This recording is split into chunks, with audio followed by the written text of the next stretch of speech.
ఖమ్మం నగరంలోని 35వ డివిజన్లో storm water drainage కు మంత్రి తుమ్మల నాగేశ్వరరావు శంకుస్థాపన చేశారు. అభివృద్ధి చెందుతున్న ఖమ్మం నగరంలో పటిష్టమైన డ్రైనేజ్ వ్యవస్థ నిర్మాణం ఎంతో అవసరమని, ఆ దిశగా 100 కోట్ల ఖర్చుతో డ్రైనేజ్ రోడ్ల విస్తరణ పనులు చేపట్టామని మంత్రి తుమ్మల తెలిపారు. ట్రాఫిక్ కష్టాలు లేకుండా భవిష్యత్ అవసరాలకు తగ్గట్టుగా రోడ్డు విస్తరణ చేసి క్లీన్ అండ్ గ్రీన్ సిటీగా ఖమ్మం నగరాన్ని అభివృద్ధి చేస్తామని మంత్రి తుమ్మల తెలిపారు.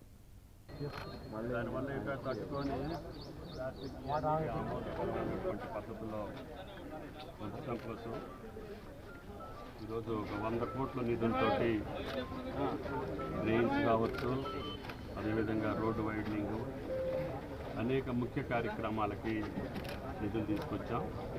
వాటిని సక్రమమైనటువంటి పద్ధతుల్లో ప్రజలకి 10 కాలాల పాటు ఉపయోగపడే పద్ధతుల్లో నిర్వహించాలని చెప్పి అధికారులకు విజ్ఞప్తి చేస్తున్నా. డ్రైన్స్ కరెక్ట్గా లెవెల్స్ ఉండాలి, ఎక్కడా కూడా వాటర్ స్టాగ్నేషన్ ఉండకూడదు.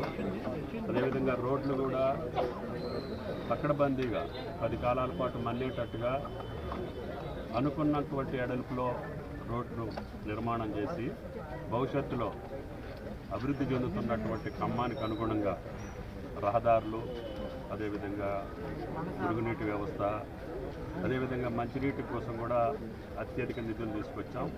ప్రతి ఇంటికి నల్లా ఇచ్చే కార్యక్రమం కూడా కొనసాగుతూ ఉంది. కాబట్టి ఖమ్మం పట్టణం ఈరోజు తెలంగాణ పట్టణాల్లో అన్నిటికంటే హైదరాబాద్ తర్వాత అభివృద్ధి చెందుతున్నటువంటి పట్టణం ఖమ్మం. దానికి అనుగుణంగా అన్ని రకాల వసతులు కల్పించాలని కాంగ్రెస్ ప్రభుత్వం రేవంత్ రెడ్డి గారి నాయకత్వంలో ఖమ్మం పట్టడానికి ఎన్ని నిధులు కావాలైనా తీసుకొచ్చి ఒక అందమైనటువంటి ఖమ్మం, ఆనందమైనటువంటి ఖమ్మం, పరిశుభ్రమైనటువంటి ఖమ్మాన్ని నిర్మించడం కోసం ఖమ్మం ప్రజలు తోడ్పడాలని చెప్పి ఆమోదకర